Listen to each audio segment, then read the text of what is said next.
Hello everyone, it is Sunday night, we're here at Bat City, and that means it's time to wind down your weekend. As always, I'm your host, Shannon, aka Small Press Shann, here to talk to you about all of this week's small press and indie comic releases.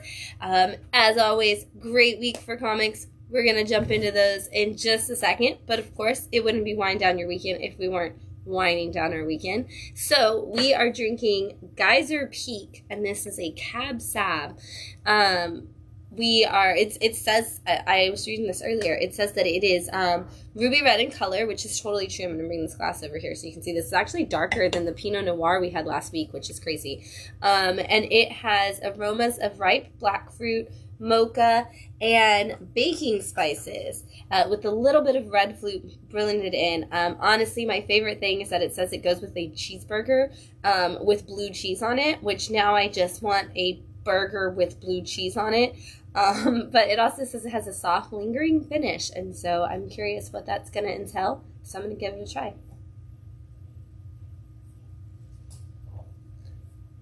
This is almost more Pinot Noir than the Pinot Noir last week was. Definitely more spicy than that was. Yeah. I do taste, like, you can taste that spice to it, which I really like. I'm a big fan of spicy wines, so I'm glad that it has that. When they say there's mocha in wines, I never know if that's true because I can't have chocolate. So does it actually taste like any kind of like mocha-y, like chocolatey thing to you? A little bit. A little bit? A little bit on the tail. Is it like the creaminess is supposed to like represent like this like cocoa mocha thing?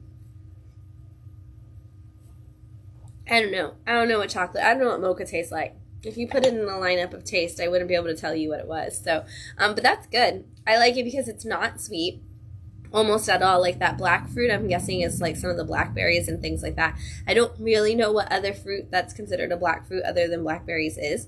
But whatever that blend of those is it's definitely hitting on the ripened taste of those because it's so strong of a fruit like tart flavor. I like it. I also just really, really like geysers and volcanoes and anything that's nature. So this was actually why I picked it. I was like, ooh, Geyser Peak. That's like, Old Faithful, which I love and adore. And so, it made me happy. And it's actually on Main Street in St. Helena, California. So I'm like, ooh. So we are talking about some volcanic mountains when we talk about this, which is just fantastic. I'm going to share this live stream so other people can join us.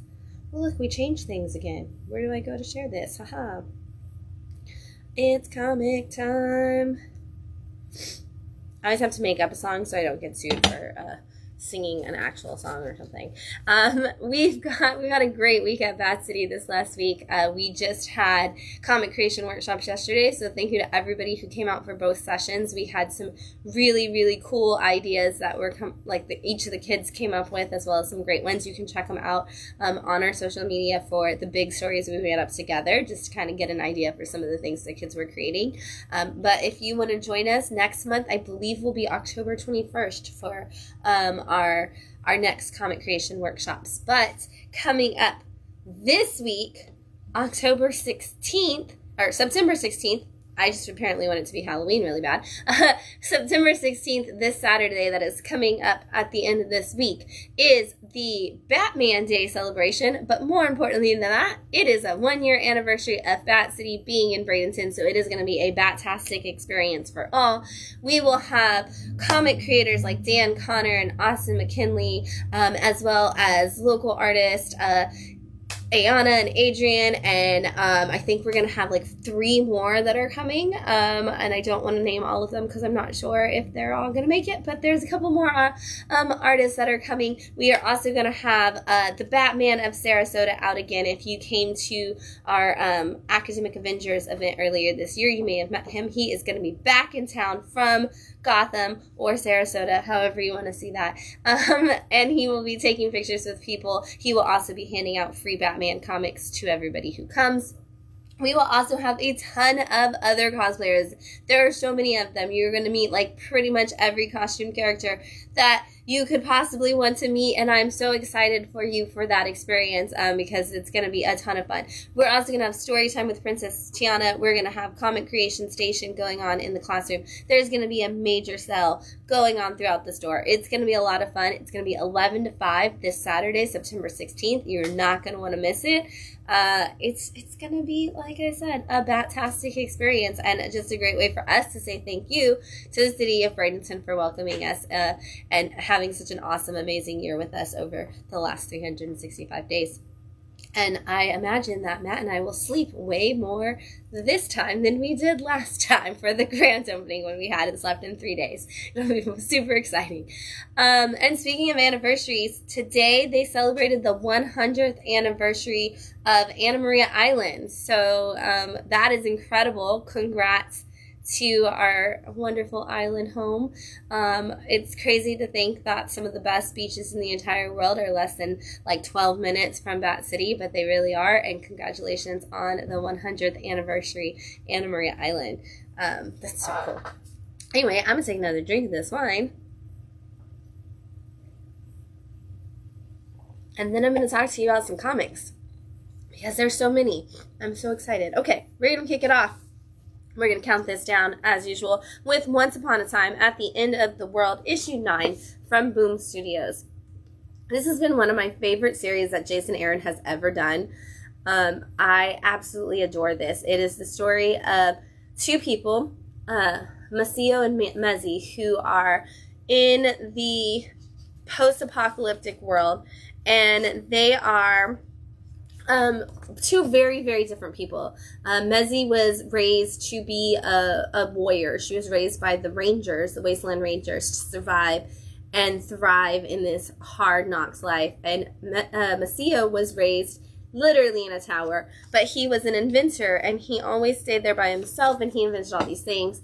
They ended up meeting in the first issue, and they started on their own journey through the wasteland together. And over the course of the first volume of the story, they built a new world together, and they've had this perfect paradise, a little utopia in the middle of the wasteland, where Mezzi's experience keeping people safe and Maceo's experience being an inventor has come together to make them able to build just the most perfect, wonderful place for everybody. But in this last couple of issues, a toxic gas has suddenly been leaking out into their experience, and it's caused people to kind of go crazy. And in this issue, we just see everybody literally breaking apart. And Mezzi and Maceo's once very perfect relationship that has been beautiful the whole time finally starts to see little bits and pieces of it breaking down into some big explosive moments. Absolutely gorgeous. I love this book. If you have not read it yet, grab those first few issues and get started on it because you're absolutely going to love it. It's got a little bit of everything that you could possibly need. Wrapping up this week, we have Hunt, Kill, Repeat, issue 6 from Madcave. I'm not going to lie, I'm kind of mad this book is over. I wanted to just keep going in this world for a really long time, so now I'm just kind of really sad. Because this is the story of Artemis, the Greek god. Except the Greek gods are in our modern society, and they're kind of mad that modern humans don't care about them, so they decide they're just going to come back with a vengeance and take over. And so they kind of enslave all of the humans, and it's like you're not allowed to associate with them. They kind of destroy everything, like music and art, which I don't really know how Apollo would have been okay with that, but he lets it happen. And so before the first issue even happened, we find out that Artemis, at those very first pages in a flashback, had met a human and fell in love with him and kind of gave up her godhood so that she could be with him. And in that time, she also was pregnant. And she decides, when the Greek gods find out about it, she decides she's going to go against all of them. And she doesn't necessarily win. And it sets up a time period for Artemis to have to rebuild and come back and fight against all of the gods that she has always been aligned with, and essentially go after her own brothers, her own cousins, her own siblings, and of course her dad. And this leads to a big giant battle between her and Zeus in this issue. And and kind of set up a ton more, and I was like, we're gonna keep going, and then it's like, no, this is the end. But Madcave, if you want to give me like a second volume and we're gonna do something else, and you want to be like, haha, fake out, that's not the end, there's something else coming, I'm in. But this is definitely a pretty like great world building, a great character. I honestly think that we should have as much Artemis in every book as possible. Up next, we have Pop Scars, issue 6 from Sumerian, and this is also the wrap-up of this book as well. If you haven't read Pop Scars yet, this is the story of a woman who is going on a revenge mission and ends up kind of in Ocean. I'm just going to show it. In an Ocean's 11 kind of group, except they're all the bad guys, and they are planning the murder of a guy who is creating essentially a Jaws-style story. And it is the former partner of a director, the guy who got all the credit for making the movie in the first place. And she has led them to believe that she is the daughter of this director, and she is determined to get revenge on him. We as readers know there's more to the story than that, but she has been working with these people all of the time through the last 5 issues to kind of lead to this destruction. And in this issue, we find out the full backstory of what led her there and why she is going after these people and what her end result actually is. And it's pretty gory, but it's pretty awesome the way she does it. And this is definitely a revenge is a dish served kind of moment, and it's wonderful. Definitely check it out. Bone of the Gods, issue 5 from Scout Comics.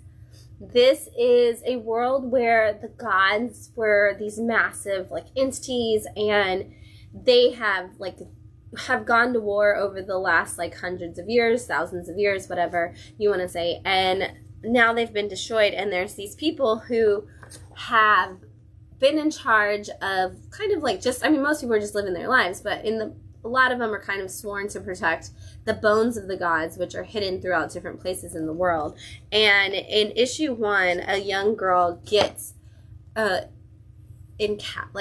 of the bones of the gods encapsulated inside of her body, like magically. And so everybody's been coming after her because she's now like this chosen one with all this power of these gods. And as her and her friends have been on the run from these people, things have happened, good and bad. She has recently been captured at the end of issue 4, and now in issue 5, we're seeing what this capturing moment is going to look like, and whether or not she's going to be able to get away, and whether or not her friends are going to also survive the situation, and those connections, and how they may or may not change as the story goes on. So it's a fantasy book that doesn't really go, honestly, too far into the lore. This was the first issue that finally took us back to the time of the gods and showed us all of that. So I like that it took 5 issues to really get us to go back into that heavy exposition for this fantasy world and kind of just let us move with the story up until then. But if you're looking for something that just has like a really strong female lead and some good friend dynamics, this is going to be a good one for you. And it's Bone of the Gods. We're 5 issues in. We're still going. So Survival issue 5 from Dark Horse, also wrapping up this week. This is the story of a girl who's in college who comes home to visit her dad.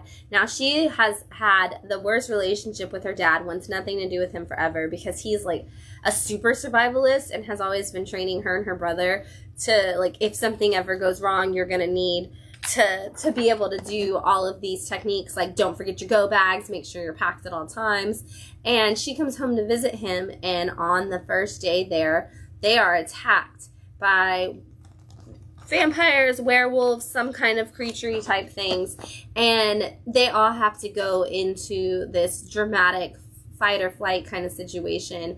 And they're very much like experiencing PTSD because the last time they actually had these moments was when something happened to their mom, which is why their dad's been training them forever to survive this kind of situation. And they have to band together and kind of learn to work through the things that have been haunting them for their whole lives if they're going to survive. And we're going to see how that pans out for them in this issue of this book as we see them survive or not. Who makes it to the end and who doesn't? All right. One of the books that has been my favorites so far on this run is Silence, and this is issue 5. Also the end, and this is from Literati Press. And hi guys, if you're watching, I love Literati Press so much. Talk about high quality paper stock on their books. I love it. This is the story of a girl who just couldn't handle being with her dad after her mom passed away, and just felt like her dad was suffocating her from everything. So she runs away to go pursue music, and while she's out there, she gets a form letter that says her dad has gone missing on his fishing boat. And it doesn't even have a name, it has no information in it, and she's like, oh my gosh. She goes back to her hometown, finds out that everything's been turned upside down, all these people are going missing, bad things are happening. And so she kind of creates a ragtag group of people who are all musicians from the town, and like they team up with this crazy lady who has been like super punk rock her whole life. I'm trying to find something that's not too spoilery. We'll go with this one. Who's been like this super punk rock lady who used to perform in all these like crazy punk bands. And so they all go on this mission on this woman's submarine to try to find the missing people. And they learn a lot about themselves, and they learn a lot about each other. And when they do find all of the missing people in this issue, they find a lot more to go with that, and how that plays out for the end. Shows that, you know, sometimes silence speaks louder, but sometimes the things that are really loud can definitely destroy you. It's really good. You should check it out. And I love, honestly, the radio station that they're listening to throughout the whole series is kind of my favorite part of the whole book.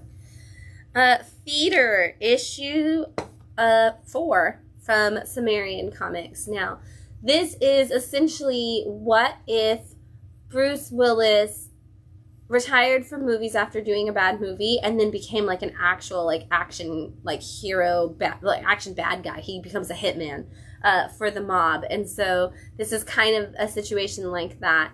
It stars Lee Kidd, who's known as the Royal, and he's always been, like I said, kind of the action star in the movies, very Bruce Willis, very Arnold Schwarzenegger, and now he is a hitman for mobsters, and they send him to do a hit on this girl who, it turns out, didn't actually do anything wrong. She took $50 from a guy who literally actually owed her way more than that, and they've now sent him to kill her, and he realizes like he can't do this, and it reminds him too much of his daughter. And so he's now decided, you know what, I'm tired of all these people, I'm tired of all this stuff, I'm gonna protect this girl, and I'm gonna take out all these guys. And so he's on his own quest to destroy all of these people now, and we get to see some of the characters from his past life that he was working, you know, that not that he's working with, like that he's been connected to, that he's kind of ruined those relationships, and we see them kind of come back. And there's this really great moment towards the end of this one that I'm not going to ruin for you, but if you like action movies and you like that like rugged guy who has turned into a jerk and now needs to like redeem himself and have that heart of gold, this is definitely going to be that story for you. And we're 4 issues in, so you've got a good amount that you can jump onto. Good Deeds, issue 4 from IDW's Dark Spaces and their originals imprint. Dark Spaces is the Scott Snyder imprint essentially within the originals category at IDW. It's like he kind of launched that with Dark Spaces Wildfire, and now he's giving other Dark Spaces and other people a chance to tell stories of places around America that have some dark histories. And this is based in St. Augustine, Florida. And so if you know St. Augustine, you know that it is the oldest actual city in America. And this is about a journalist who goes to St. Augustine to do a fluff piece on a celebration that it's having for being so old. And while she's there, she meets a young mother and daughter who have just moved to St. Augustine as well, and they are trying to open up a diner. And on their very first day, like this giant alligator comes in and attacks them, but also like this man comes in and attacks them, and then like the whole city's against them. And so this journalist kind of takes the young girl under her wing, and she's like, I'm going to help you figure out what's going on, but I'm also going to protect you from anything like that happening again.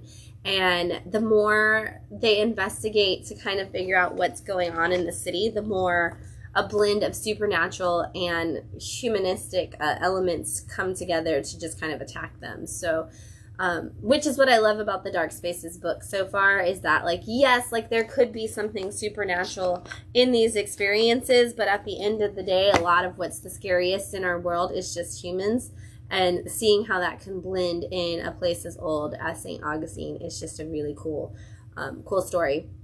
And you should definitely check out any of the Dark Spaces books, but this is a good one, especially for Floridians, to kind of have a little piece of the state, local kind of connection. So, Godzilla, Here There Be Dragons, issue 3 from IDW. This is pirates and Godzilla together. I feel like I could literally just stop right there and everybody would be like, I'm in.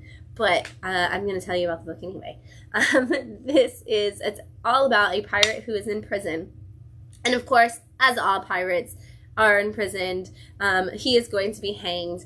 And he's like, oh, well, if you hang me, like, you'll never know the story of the island full of treasure, and you're never going to find out how the queen's involved with hiding it. And I know this thing. And they're like, there's no way you know anything. And he's like, I do. I know of dragons and monsters and creatures. And so we've been listening to him tell this story over the last couple issues. And at the end of issue 2, they were like, you know what? All of this is a load of crap. We're going to hang you anyway. We don't trust that this is in any way, shape, or form a real thing. And issue 3 opens up with them, like, somebody coming in and saying, no, you said the right thing. I want to hear more. And we learn about a secret society, and we learn about some treasure, and we learn about some stuff that happens to the Spanish Armada, and we learn about giant kaijus, which is always a cool thing. And I cannot wait to see where this goes, because this is building up such a huge universe around Monster Island and the British Empire that I just can't wait to see if he's really actually making all this up, or if there's like one of those like cool twists and something happens. But I'm always in for pirates, and I'm always in for kaiju, so you got me. Weirdwork, issue 3 from Image Comics. I love that their tagline for this book is cops, cults, crooks, and corruption. It's weird work, but somebody's got to do it. And this is issue 3 of that series. And so this is a book that has Shaky Kane art. So for those of you who haven't seen Shaky Kane on anything in a minute, who are big fans, I know a lot of people every time he has a cover come in and they're like, oh my god, I want to get this. He's actually back to interiors on this, so it's a really cool, crazy book. And that's kind of a really great way to describe it. It is all about Detective Sauce, who is on a mission to figure out what happened to his partner who was murdered, to a bunch of all the different like crime lords and their henchmen that are getting murdered, and whether or not this one woman is actually the person in charge. And the more that he investigates this, the more that he finds out that his ex-partner who was murdered may have been a part of it. He finds out that there's some people within the police force that may be a part of it, and that everything's not as black and white as he always thought it would be, that it is actually a little crazier than that. But he has this new partner that he was paired with, and the two of them have definitely been having quite the adventure as they work through it. So it really is such a weird book. Like, Weirdwork is the perfect name for it, because they are all monsters and weird creatures, and it's like, oh, well, they kind of just like, maybe they'll just be humans, like everybody's just like this human, and then it's like the next scene they're talking to a big fuzzy monster, and you're like, okay, so, and like nowhere do we establish like this world is like full of all these different things. So it's kind of cool that they just have all this weird, crazy stuff going on. It just makes for a great story. And all of the interviews are always hilarious because there's so many strange people. So anyway, check it out. If you're a fan of Shaky Kane art, you're going to love it for sure. Swan Songs, issue 3 from Image Comics and W. Maxwell Prince, who is the creator of Ice Cream Man. This series, each issue takes place with has a different artist in it, and they're all kind of about the end of the world, but they don't necessarily like follow the same person.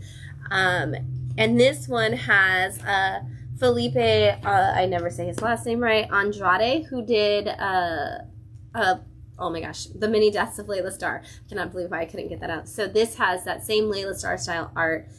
And it's the story of two people that meet after the world has been destroyed. Like an atom bomb has gone off and these two people come out, and his name is Evan and her name is something that starts with an A. So they're supposed to be kind of like Adam and Eve, and Adeline.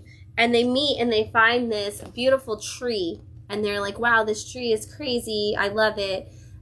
We should live under it. And so they live under the tree and they go scavenging and they find food. And so they plant some of the things that they find and they grow this beautiful garden and everything is wonderful and beautiful. And they end up like building this life for themselves. And then at the same time, there's 3 scientists who have been investigating whether or not it's safe to go out, because no people have, as far as they know, survived or gone out into this world. And so these 3 scientists go out into the world and are in their hazmat suits, and they come upon our own little Adam and Eve, and things turn very quickly.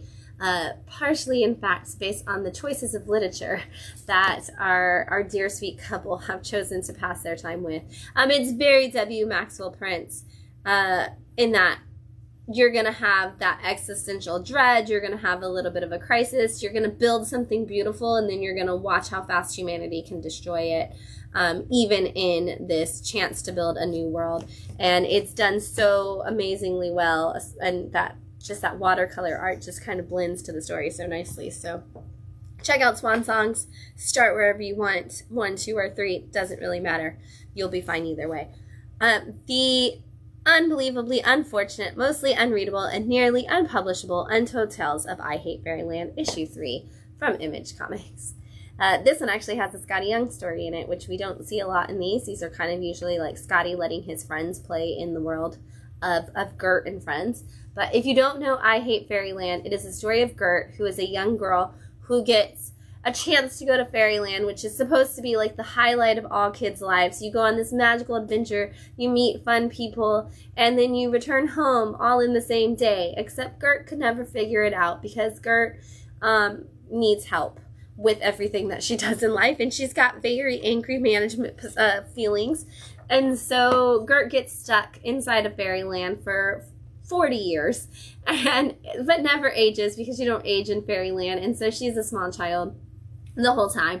And that's what this first story opens up with, Gert telling a story about when she, or I guess Gert's friends telling a story about when she finally found love.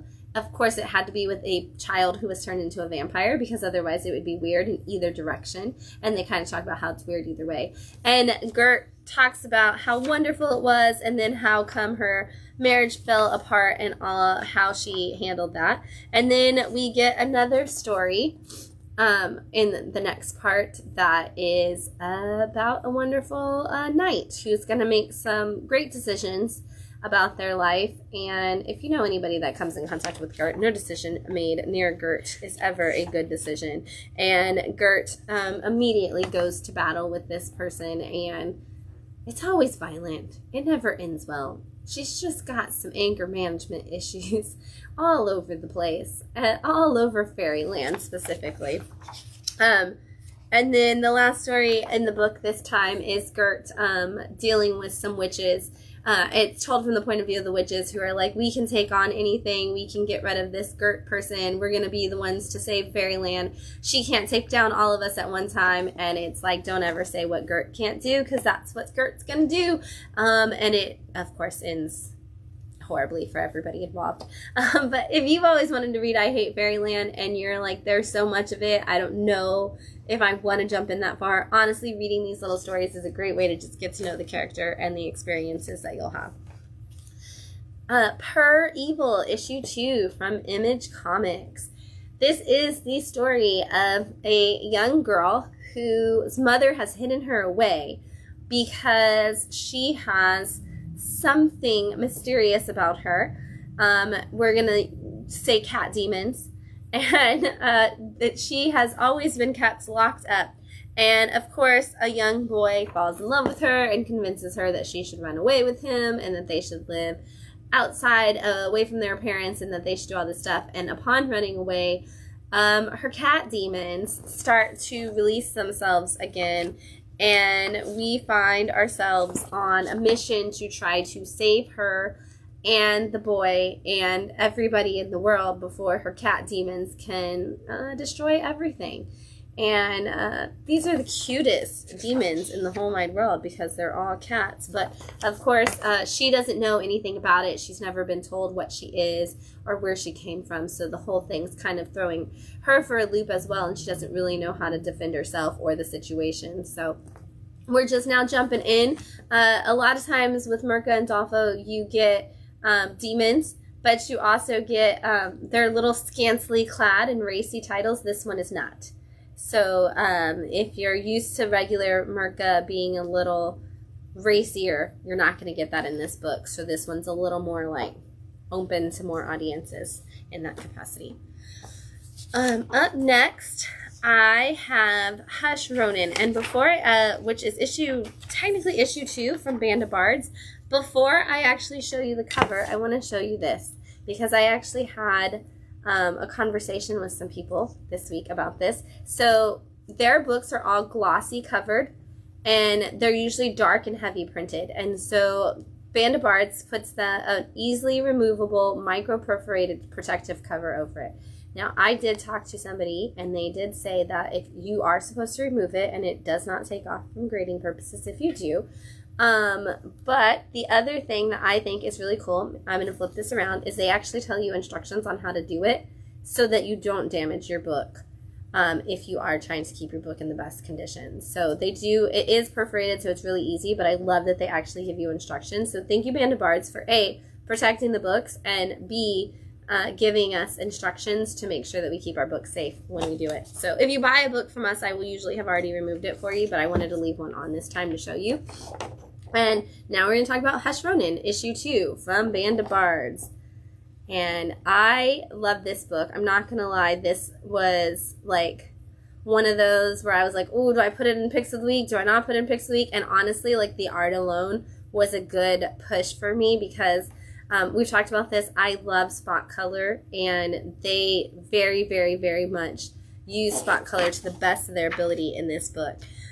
So if you didn't read issue 1 of Hush Ronin, it is the story of a Ronin who has kind of been chosen to, his uncle was the shogun, and now his whole family has been destroyed, and so now he has to go on this vengeance mission, and he's fighting this like red woman who is also a giant scorpion. And so this issue takes us back to the time of Gilgamesh, and a woman comes to him and convinces him to get rid of all of his wives and only take her as his partner, and she convinces him to go on these missions and to do all these different things, and of course that leads to like a pox on his entire community, and everybody begins to die. They're all getting like leprosy and sores and boils and different things like that, and he comes back after this quest that she sent him on to get a sword that will kill the gods, and is supposed to come back and be her champion to fight against the gods in her stead. But something happens, and that is destroyed very quickly as a plan. All of that is our backstory, which actually takes over a big chunk of this book, because then it goes to who that woman is in our connected story. I love this because they actually do give you like a gap page, and then it goes to like the future where we're at in our current timeline. And they go from that into telling us like what's going on, and we see a little bit more of this Ronin, and we see how all of this connects. We see where he is in his journey. This is a hugely oversized book, which I absolutely love, and most Band of Bards books are pretty thick, but this one's even thicker than usual.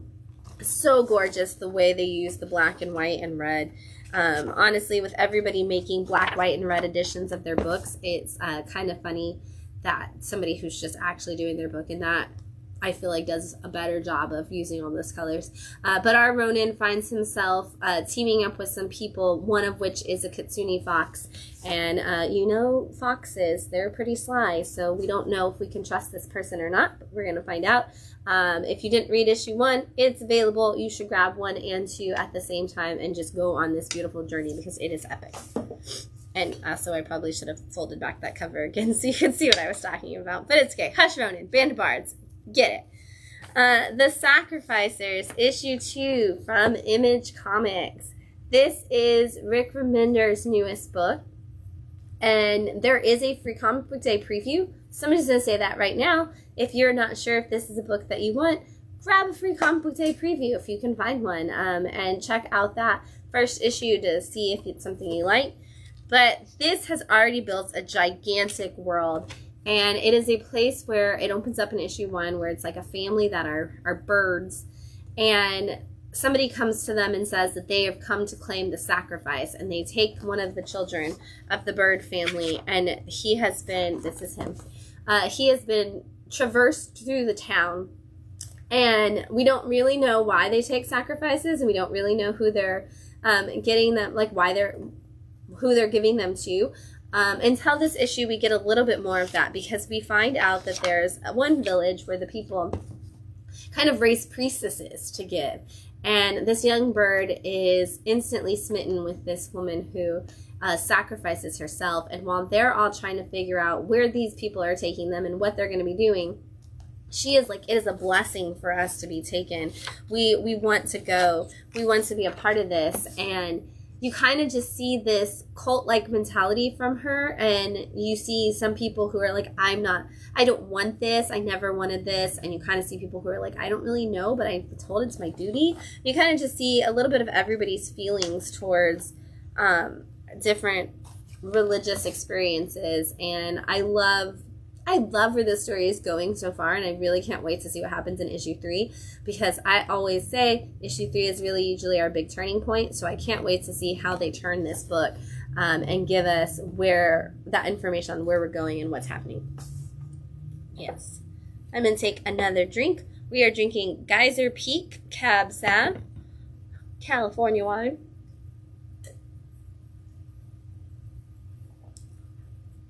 I love a wine that when I put it up to my face, it smells strong enough that my eyes want to water. Like, so great. I love spicy wines. Fantastic. After last week's super sweet wine, I'm so excited to have one that's not sweet at all. All right. We're going to keep going with Catrina's Caravan, El Aracron, issue 2 from Chispa. This is kind of an anthology series, honestly. Last one was La Chupacabra. No, it wasn't. It was La Chusa. It wasn't Chupacabra. It was La Chusa, which is what my nightmares are made out of. And this time we're going on another one. And so Catrina has this magical, mystical caravan, and she goes through the countryside and kind of brings people in for her show in which she tells them creepy, terrible stories from her folklore and kind of gets the community to be terrified. And so in this one, she has brought us a story of a young boy who really just wants to have his mom's attention, honestly. And his mom and his baby sister and him are on the train going through New York. And he's got his luchador mask on, and he's so excited. And he's telling his mom all his stories about all the things he wants to do. And the whole time, his mom's just getting mad at him. And he sees a young-looking girl out on the sidewalk, or on the ramp, whatever you call it, waiting for the platform. There you go.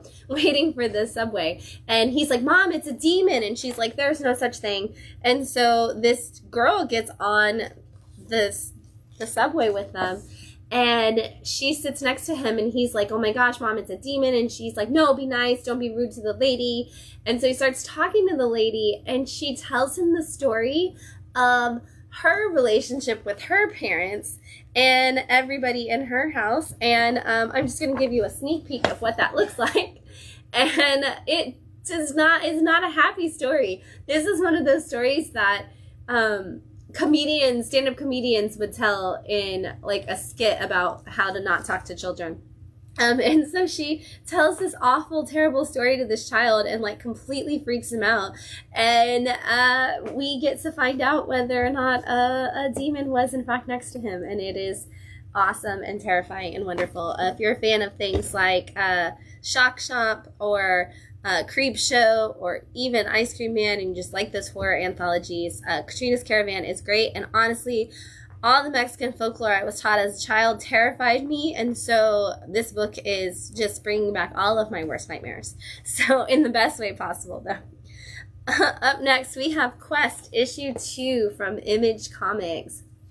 This is another one that opened up a very big universe very early on. We're only 2 issues in, and I feel like I have met a whole world upon worlds full of characters. In issue 1, a girl is marrying the person that she was betrothed to her whole life, and in the middle of the wedding a bunch of demons show up and they kidnap her husband-to-be, or her husband, I guess at the moment. I think they had just finished their vows when these demons showed up. And so everybody is like, oh my gosh, like what do we do? And they're like, we're not going to go after the demons. We're not going to risk our people.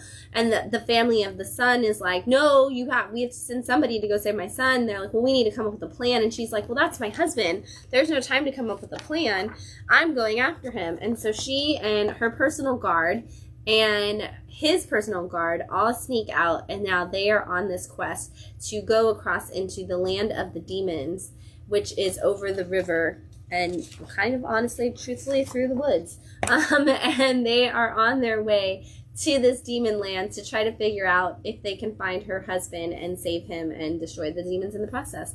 It's such a fantastic fantasy adventure already, and I really, really like these characters, and I can't wait to see her kick some butt. And the little flashbacks that they do are so emotional and wonderful, and I'm already in, so check it out. Reflection. This is a one-shot from Massive Comics, and I picked this up the first day, I'm not gonna lie, and I was like, that's a lot. That's gonna be a lot.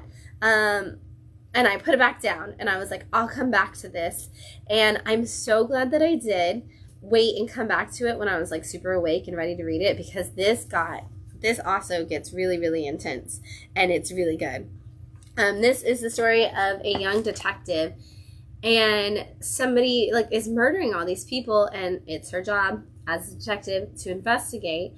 And we find out very early on that these investigations and everything that's going on connect to a certain, not really pharmaceutical company, but kind of pharmaceutical company. And she is like, okay, well, I'm going to go do some investigating on my own. Obviously, like, there's a personal tie between her and this that she doesn't want anybody to know about. And as we figure out what those personal ties are, a whole bunch of stuff opens up that I was not expecting to be where this was going, and I'm not going to show you anything from the second half of the book. I do love this because the art in this is done by a different Jock, not the Jock that you're normally used to, but I actually really like this Jock's art as well. He did Merlin, and I can't remember what the other character's name was on the Merlin book, but there's a Merlin book that came out recently that was really good. He did the art on that as well.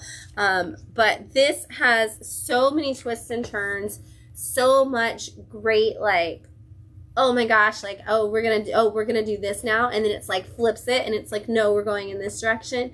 And for a one shot, a lot of times one shots they end, and you're like, I feel like there was something missing. They probably should have made that into 2 or 3 issues. This one actually solidly put everything in the one issue and gives you a really great adventure all in that time period. And like I said, the whole time you're just like, where are you going with this? And it goes in a lot of really cool places. I really think Massive is doing a great job right now with the books that they're pulling out. You know, when they started, it was a lot of like just kind of slapstick comedy because they were just kind of like the Whatnot books, and they were just kind of pulling in a lot of slapstick jokes. But now they're really starting to bring some deep comics that I think are going to start to compete with a lot of big indie books that we see. So check out some books from Massive. Project Cryptid issue 1 from Ahoy Comics, and a name that I will always trust, Mark Russell. This and it's about cryptids, so I'm happy. We're basically going to see a couple of different stories every time. It's an anthology of the world's most bizarre creatures. In this book, we get the story of Ballroom of Death, which is from Mark Russell, and then we get Wormy and Me, which is from Paul Cornell.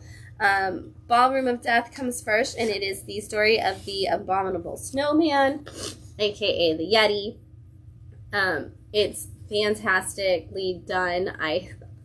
It's all about this guy who's like, I want to go up to this mountaintop and I want to see the Yeti. And they're like, okay, well, we'll go the safe way. And he's like, no, I want to go the other way. And they were like, well, that's the Ballroom of Death. And he was like, I want to go that way. My friend went that way and he made it. And they're like, everybody that goes that way dies. And he's like, I don't care. I'm rich and I'm giving you all the money in the world to take me there. And they're like, okay.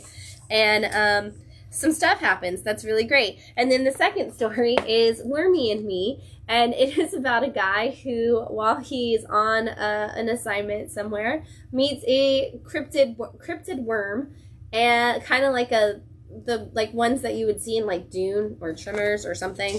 And he ends up going back to his home, like working as a police officer, and they put him in charge of a cryptid unit, and it's him and Wormy working together, and I don't know why, but it's the most adorable thing I've read all week. It was so great. If you're a fan of cryptids, you're just going to love this, and it's Ahoy, so it's going to be funny the whole time. But Matt, I highly recommend for you that you read Ballroom of Death because you'll love it. I can't show most of this on the screen, so I'm just going to tell you about it for a second. This is Brazilian Wax, and it is the first ever anthology of Brazilian comics translated for English-speaking audiences. And there are 1, 2, 3, 4, 5, 6, 7, 8, 9 different Brazilian artists who have books in this. And it is Stone Church Press, and this is a one-shot, I believe, or at least the first one. It's the first ever anthology of them, so I don't know if we're going to get more, but they are underground contemporary comics. I'm going to see if I can find any of them that I can show you. There's a lot of, oh look, I can show you this page. It's typical like underground comics where there's like a lot of moments that have boobs in them and things like that, but it's all black and white in that typical zine kind of fashion. And there's some really good stories in here, but it's definitely, it's labeled mature, and it is definitely mature in all capacities. So if you are an adult who wants to see comics from other countries, I highly recommend you get this. I'm a huge fan of seeing what other cultures put into their comic books. American comics have been around for 100 years, but most everybody else's have been around the same amount, if not hundreds and thousands of years longer. So it's always cool to see what other people put in their comics. And so check this one out. Best of Mecha Godzilla from IDW. It's Godzilla, and so it's awesome, and it's Mecha Godzilla, so it's robotically awesome. So this is a collection of stories. It's gonna have Godzilla, Metal Monster, it's the best of the Metal Monster, and stories from Godzilla, Rulers of Earth, Godzilla, History's Greatest Monster, Godzilla, Gangsters and Goliath, and Godzilla, Kingdom of Monsters. So we've got a couple different stories, like I said. The first one is a bunch of people trying to use Mecha Godzilla essentially to take out Godzilla, and they're like, we've got this, and it's a big mess, as per usual. And then we've got one where you actually get to see Mecha Godzilla and Godzilla fight, which is awesome. I'm not going to tell you too much about any of them because they're all kind of just, they work perfectly as one-shots. I will say I'm happy to hear that, because a lot of times when they pull the one story out of the actual run, they don't necessarily work in these anthologies, but these all actually work as one story and in one-shot issues. And so I'm glad that they were able to find some good ones that were just like, oh man, if you want to see Mecha Godzilla and Godzilla go to town, or Mecha Godzilla, Ghidorah, and Godzilla go to town, you're going to need this. And there may be a little cameo from another Mecha Kaiju as the story goes on. So if you're a Godzilla fan, I just think you should grab these. I know Matt loves these Biggie covers for how cool they are, so check them out. Bad Omens is a band, and they have a song called Concrete Jungle, and now they have a comic called Concrete Jungle with Sumerian, and this is issue 1. I think we've made it to the issue 1s, and I just totally didn't notice that. A while ago. It was a lot of number 1s this week. This is kind of like Opus. If you don't know anything about the band, I feel like you can totally read this comic and not need to know anything about the band. I actually listened to them while I was reading it. But this is the story of a group of people, a band, Bad Omens, but in this book, they kind of work as not necessarily a gang and not necessarily protectors, but somewhere in between that. And they find out that there is some art. They're going to go steal it. It's in their territory. They feel like somebody else is going to go take it, so they're kind of trying to protect it. They're kind of trying to steal it.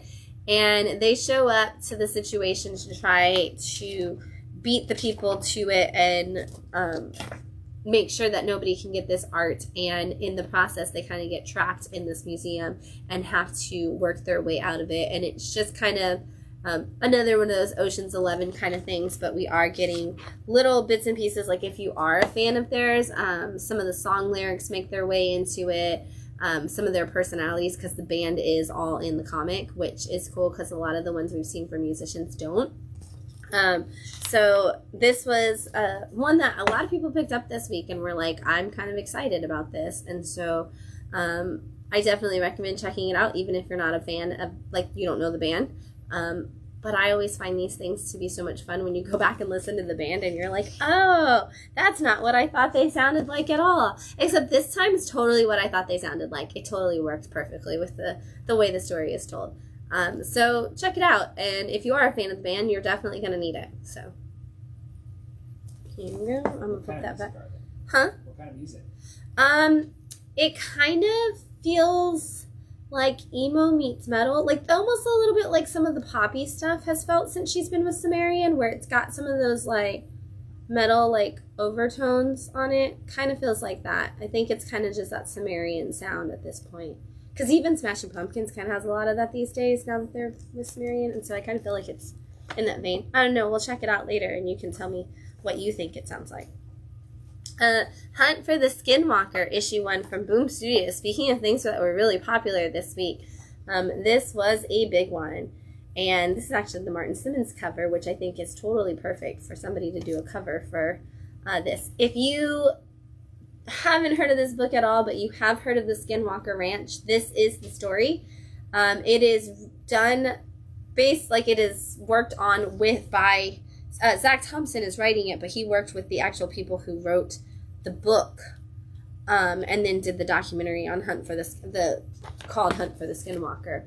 And this is the story of a man and his family who live on a ranch, and some weird stuff starts happening on the ranch.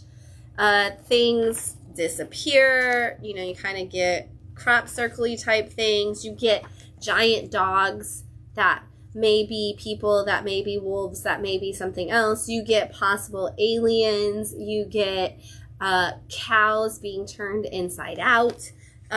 You get a lot.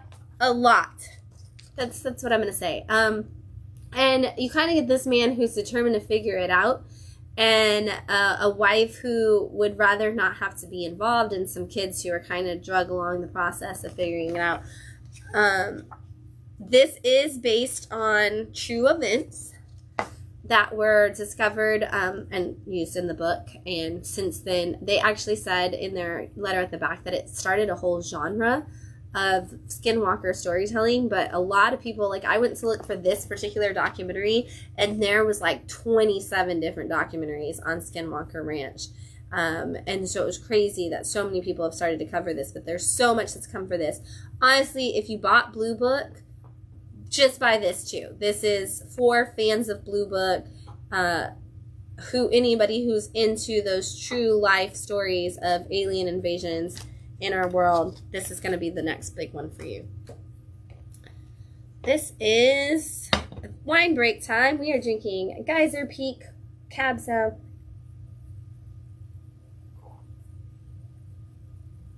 It's so delicious.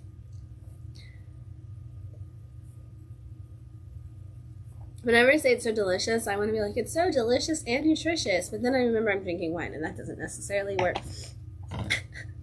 The antioxidants are good for you. There you go. It's always a good way to come up with something. Up next, we have Kill Your Darlings, Issue 1 from Image Comics and KLC Press, the imprint there. This is fantasy horror done by, if you are a fan of like Donny Cates and Ryan Stegman, this is done by the Supple Boys, who used to run their podcast, might still run Ryan and His Amazing Friends. I think they're on Ryan and His Amazing Friends with him. But this is their first comic together. And this is the story of a young girl who has an amazing imagination, and she's always playing with her toys, going on these incredible adventures, very like Christopher Robin and the way he goes into the 100-Acre Woods with Winnie the Pooh. And in the real world, her mom is having a very, very hard time financially, emotionally, just kind of everything. And the little girl feels like her mom doesn't want to play with her anymore, and she kind of sees that darkness that's coming in from her mom. And it starts to affect her in her own life, and her emotions start to kind of tear apart at her imaginary world. And as she returns to this world that she's built, she notices that everything has been destroyed, and she has no idea what could possibly have happened to all of her friends. And as she pieces those things together and see what's coming for her, we see that her fantasy world and her real world align much more than anybody could have ever thought. And it is dark and creepy, and things are coming that will probably break our hearts in the end of this story. But it definitely leaves issue 1 on a bang. So if you are looking for a new horror book, if you like something epic, or Maxwell's Demons. Honestly, if you are a fan of Maxwell's Demons, this is a great alternative to that. Like, this is a next good choice for something for people who enjoyed that. So check it out for sure. Sabrina the Teenage Witch Annual Spectacular. This is a one-shot from Archie Comics, and it introduces 2 new characters to the Wicked Trinity. Amber Nightstone, who's always been Sabrina's nemesis, is now joined by 2 friends, Jade and Sapphire. And they are trying to set up a terrible experience for Sabrina by kidnapping her aunts and Salem and her mentor. And so they Sabrina has to go on a hunt for them, ends up finding them at a Josie and the Pussycats concert, where she has to work with Alexandra, the kind of nemesis to Josie and the Pussycats, to save the day. And then my favorite thing, they reprinted issue 1. In this book, we always get some reprints in all of these different, Halloween, whatever, holiday, that's the word I'm looking for, holiday spectaculars. And so we get issue 1 and issue 2 in this one. So if you've always wanted to read the first couple of issues of Sabrina the Teenage Witch, you actually get those, as well as, that is issue 2, as well as, I think there was one more. Yeah, you get one more, and it is a Salem issue, and it's a young Salem in Scaredy Cat, and you get to see his story. I absolutely loved that I got to read issues 1 and 2, and that you can touch them and not worry about damaging those classic old issues.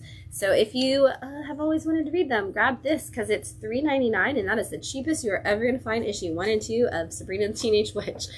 So... all right, and then next up, I haven't decided. I have to make a decision. I have been trying to decide if I was going to put this in my picks of the week or not all week long. I don't know. It's right on the line. I know, and it's like, do I do it? Do I don't do it? I don't know. I really love it. I love the premise, and honestly, I don't know if I'm just being biased, but we have Tear Us Apart, issue 1 from Dark Horse Comics. And this is by Jay Baruchel, who you may know from The Sorcerer's Apprentice, or any movie starring Seth Rogen, which is where you all actually know him from, but I don't care. Or Nick and Nora's Infinite Playlist. I'm going to go with all the movies that only I care about and not any of the ones. Is he Nick? No, that's Michael Cera. He is Nora's boyfriend, ex-boyfriend, or whatever. His name is Tall. He's a jerk in that movie. But you know him as the tall, like, gangly friend of Seth Rogen in all of the movies that Seth Rogen does. Or the voice of the main character in How to Train Your Dragon, which is something that you all actually probably did see, and I should have started there, but it's fine. I love this premise. I mean, you can honestly say this is one of my picks of the week, especially because I do love blue scale. Blue scale art has been a thing that we're seeing more and more of this year. But this is a world where a cult has been formed that is kind of like, oh, the world is a bad place and people are raining all of our resources, and so we are these acolytes, we are the blade of the god of our world, and we will destroy anybody and everybody to keep the world in balance. And so these kids are raised in it, and they're forced to train to kill each other. And so we see the story of a young girl and a young boy who, they don't have names, they just have numbers. And one of the boys is kind of like second on the leader ranks for whether or not he's going to be the person who, you know, gets the new accolades and is kind of like the head in charge. And his girl that he is friends with, or more than friends with, they've kind of developed a relationship since they were kids. And relationships are forbidden. It's the one thing you cannot have. And she goes to take her final test, and he makes a decision that could cost both of them their lives. They actually pitched this in the back as Romeo and Juliet meets the Hunger Games, which is why I'm like, just make it a pick of the week. Let's just call it what it is. Again, the premise is so good. It's so fantastic. I cannot wait to see what they're going to do with this story. It kind of reminds me a little of Chroma on top of the Romeo and Juliet and Hunger Games. Very much, though, feels a little bit even more like Divergent than Hunger Games, in that everybody's kind of trained to kill and to fight. It's going to be so good. I cannot wait to see what happens next. I also love something we don't talk about enough. I love Taylor Esposito as a letterer. I think Taylor is not getting near enough credit for all of the great books that he edits, and we need to give more respect and love to our editors, our letterers, and this is one of my favorite letterers, is Taylor Esposito, and this book looks so good because of it. So Taylor, shout out for all your greatness, and Jay and Van Jensen, who's writing the book with him. I'm always one of those people that I'm like, do we need more celebrities writing books? And then every time one comes out, I'm like, we do, because I loved it. So, you know, here we are. Barnstormers, issue 3 from Dark Horse Comics. Eisner-winning Barnstormers. I love this. This book is amazing. Tula Latte's art is a beautiful, gorgeous painting that I want to crawl inside of and just live there on a warm, snuggly day. But this is the story of a man who wants to be a barnstormer. He wants to go on adventure. He wants to fly his plane through the world and just live for the excitement. And in issue 1, he crashes into a wedding and kind of destroys it. And when the people are coming for him, the rich man whose wedding it is comes for him, the bride actually takes off with him and is like, I didn't want to marry this person. I was being forced into this. Take me away with you. And they have this beautiful Bonnie and Clyde style love affair that takes place all on this plane. And they're both trying to just build their adventure. And at the same time, this guy is like, nobody takes what's mine. I was going to marry that girl. I need to get him back. So he makes up all these false lies and hires a private investigator. And they go off on this hunt to try to stop these two from getting away. Great storytelling. Honestly, this is what I want out of every Rocketeer book, and I never get it. This is the perfect literal flight or fight story, romance and love, and that kind of 1940s beautiful art style. It's absolutely everything. It's not surprising that Scott Snyder wrote this book, and it's incredible. I do love that they actually credit Tula first. Like, I love that the artist got credit first on this book, because this art really does make this story just more and more magical. They got the Eisner for this because it released digitally first, and they deserved the Digital Comic Award for this book. It is so incredibly fantastic. And if you didn't get to read it digitally, or even if you did, grab the issues. There's only 3 issues in print format, and that contains all 6 issues that were released digitally, and you're going to love it. 10 out of 10. Of course, it wouldn't be a Pick of the Week on the week this came out if this wasn't in here. It is 7 Years of Darkness, issue 3 from CEX Publishing. Joseph Schmalke just laying it down, doing what he does best, which is incredible horror and incredible art and great storytelling. This is what if Harry Potter was written for adults, honestly. It is about a group of children whose families are a part of a cult that does all this dark magic, and basically they have to go and live 7 years in darkness and train, and is it 72 of them enter, and maybe 7 will come out? Yeah. And so we've learned a little bit about what that first year looks like, and now we're approaching I think we hit 200 days at the beginning of this issue, and they are starting to take their test so that they can figure out what group that they're going to be sorted into. Instead of like houses the way that Harry Potter does it, where it's just like a hat that determines what your personality is, this is like, what magic are you going to specialize in, and we're going to put you in that house based on that. And this is very dark. Like, kids are like going to war over different things. Even when they go to take their magic test, it's like, some of you won't make it out of the magic test. And then they send them to live in their houses, and they're like, some of you won't make it to your house. It's like everything in this book is like, you're going to die. Like, that's why only 7 of you make it out at most, because you're going to die. And in this issue, we're introduced to a character named Zero. And Zero has been brought to this school by one of the teachers. And there is some special stuff about Zero that's really going to come into play in a big way as the story goes on. And I'm curious to see if we can trust Zero, if Zero's going to end up being a friend or foe as the story goes on. But I love Schmalke's world building is always immediate and epic. And this is no exception to that. Like, I feel like I could crawl inside this and write all of the fan fiction in the world already for it. And I always tell people, if you want to make sure that like your world building is good, make it good enough for other people to write fan fiction about. And I already want to do that. So good job, Joseph. Lastly, Picks of the Week is actually a graphic novel. I would probably bring way more graphic novels to my Picks of the Week if I spent more time reading them. But I did find time to read this one, which is not a New York love story, from Bear Square Comics. I think I have already gotten like 3 people this week that are not even in here in Florida to say that they're going to go out and grab this book where their comic shop is. So, the tagline for this is, "It's eternal sunshine of a spotless mind meets the sixth sense." And that's a very good description of it. This is the story of a man who, it opens up with him at a cemetery in New York, and he is, I'm trying not to crack this vine, he is going to see his wife, or the love of his life, and he's talking to her about how he misses her and how it's just not fair that this accident, like, you know, caused her to leave him. And he goes home and she's there.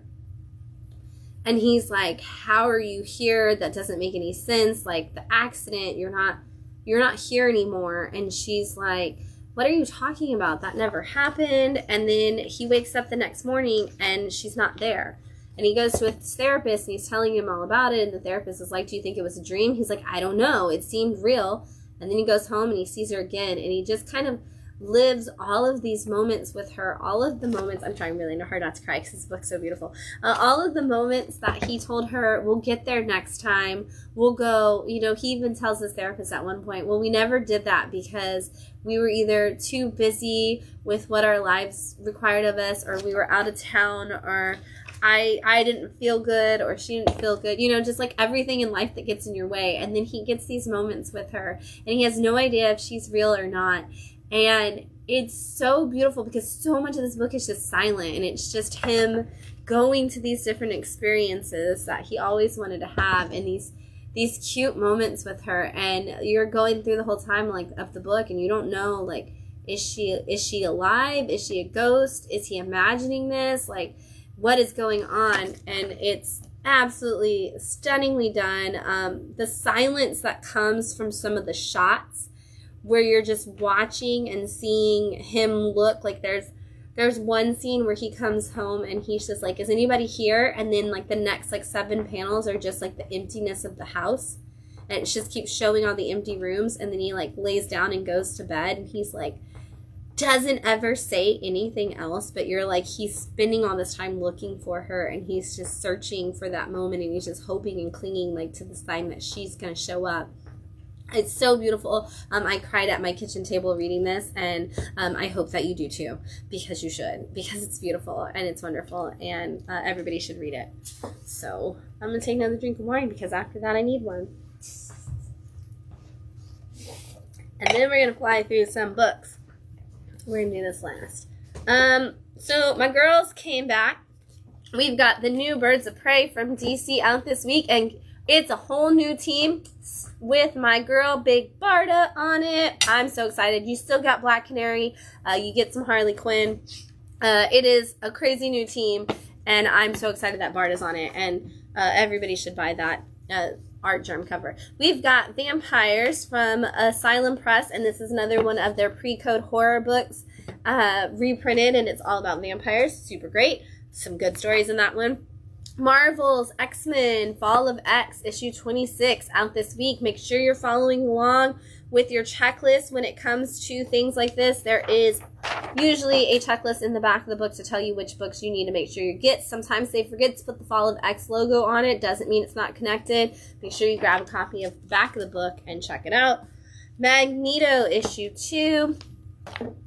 Steelworks issue 4 as a part of your Dawn of DC. Night Terrors is wrapped up. Your Dawn of DC is relaunched or is restarted to continue that relaunch. So check it out. Dark Droids. This is Star Wars issue 38, a part of your Dark Droids crossover event that's going on. Which, speaking of, we have Dark Droids issue 2 out this week. Amazing Spider-Man issue 33. There's some big stuff happening in Spider-Man these days. I forgot to bring that second print. If you didn't get the second print that came out of Mary Jane's first appearance of Jackpot, there are 2 covers. They're amazing. One of them is an ASM 300 homage. The other one is like a Vanity Fair magazine cover, and it's amazing. You should get both of them. Poison Ivy issue 14. There was an incredible blacklight it was a luminescent cover that came out this week. I had a friend, like one of our customers, he charged it up and then showed us, sent us pictures of it, and man, that is one of the most glow-in-the-dark covers I've ever seen. Moon Knight issue 27 out this week. I believe that's coming to an end soon and will be relaunching. Fantastic Four issue 11. Doctor Strange issue 7. Black Panther issue 4, and he's fighting Deathlock in this. Isn't that crazy? Deathlock is back, guys. Anything can happen in comic books. Batman issue 137. I love that Rose Beach is getting a ton of cute little covers. Speaking of cute little covers, if y'all didn't see those Chrissy Zulu Halloween adorableness covers, please go look them up. Oh my god, I want them all. The Joker, the Man Who Stopped Laughing in issue 10. Blue Beetle is back this week, part of the Dawn of DC. This is issue 1. Jump onto that. It's really cool. They also make a Spanish version. This is actually the Spanish edition, actually, of the comic, which is super cool. The whole thing is actually translated to Spanish, which is awesome. Thank you, DC, for making Spanish language comics, and please, publishers, make more. Peacemaker tries hard issue 5 with this adorable kindergarten cop kind of cover. I love it. We've got Masters of the Universe Forged Destiny issue 1, all new Masters of the Universe series. Scarlet Witch issue 8. which is where she's going to start dating Loki, allegedly. Silver Surfer Rebirth, relaunch of Silver Surfer Rebirth with the Silver Surfer Rebirth Legacy. And there's a really cool John Tyler Christopher Thanos negative space variant. Buffy the Last Vampire Slayer, issue 2. City Boy, Dawn of DC, issue 4. I heard the City Boy has been one of the fan favorites of the Dawn of DC. Fire and Ice, welcome to Smallville. If you read Human Target from Tom King, we are seeing the return of Fire and Ice since then. Firefly, The Fall Guys, issue 1 from Boom Studios. Justice Society of America, issue 6. We've got Red Room, Crypto Killers, issue 4 from Ed Piscor and Fantagraphics. I already said that. Son of DC, Linda Shazam with issue 3 of the Shazam series now that we're back on it. Silk, issue 5. I have loved these covers for this new run on Silk. They have been so cool. Star Trek Defiant, issue 7. And then we've got some cool new trades out this week. We've got John Tiffany from Madcave. This is one of the best bounty hunters in the world, having all kinds of crazy stuff that he gets into, and he falls in love with a woman. It ends bad. Somebody has turned against him. We don't know who. Sex, violence, intrigue, sleaze, all the things that you need in a crime kind of story from John Tiffany. Nightclub, Volume 1 from Mark Millar. If you are reading Big Game and you don't know who the nightclub kids that they just mentioned in the last issue are, this is them. You're going to want to grab this. Also, if you're not reading Big Game and you just want to see Mark Millar ride some vampire kids who are ridiculous and think that they're going to take on the world to be famous on YouTube, this is a great book for that. 2 of my favorite books from Ablaze in the last year are out in trade paperback form now. We've got Family Time, which is all about the O'Connell family who goes on a trip to Ireland and are sent back in time 1,000 years to when their own family were living in Ireland, and now they have been kidnapped. They're put in like prison, and only the kids realize that this is real. The parents just keep thinking that it's like a theater in the round kind of situation, so the kids have to come together to save the day. This is one of the most all-ages books I've read in a long time. Like, they have so many jokes where the kids make fun of the parents. So if you're looking for something to read as a family, it's literally called Family Time. I don't know how much easier I could make that for you. And then one of the most Miyazaki books I've seen on the shelf in a long time. This is also from Ablaze, and it's The Boogeyman. And this is about a young kid who sees his family his parents get murdered. And all of these nightmares are coming for him, all these monstrous creatures from every story he's ever heard of the boogeyman.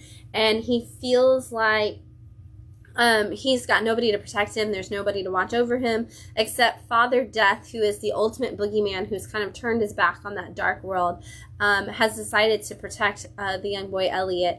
And so he goes on this adventure with Father Death, and I think I cried like 4 times in this series. It's so good. Seriously, once again, if you are a fan of Miyazaki films, this is a Miyazaki film in comic format, and you definitely need to read it. And then lastly, some guy named Scott Lang put out a book. It's called Look Out for the Little Guy.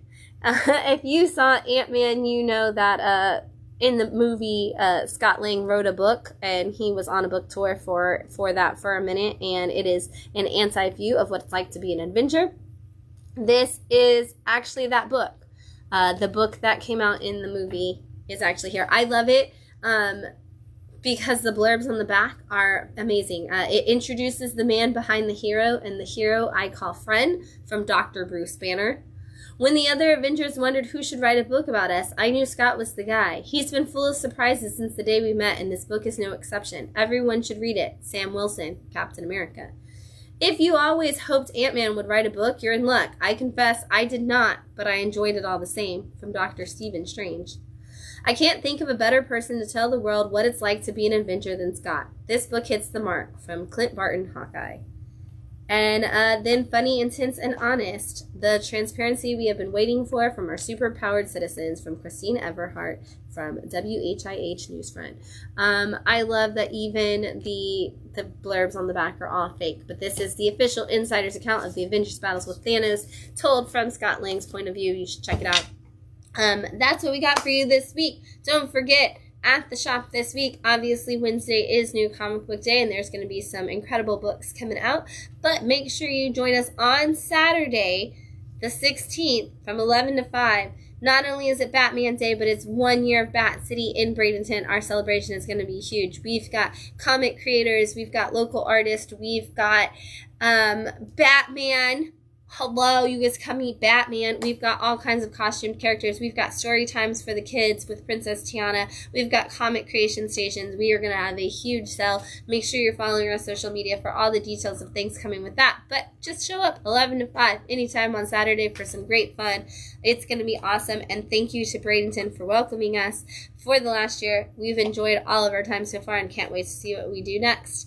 Until then, everybody, happy reading and have a great week. Bye.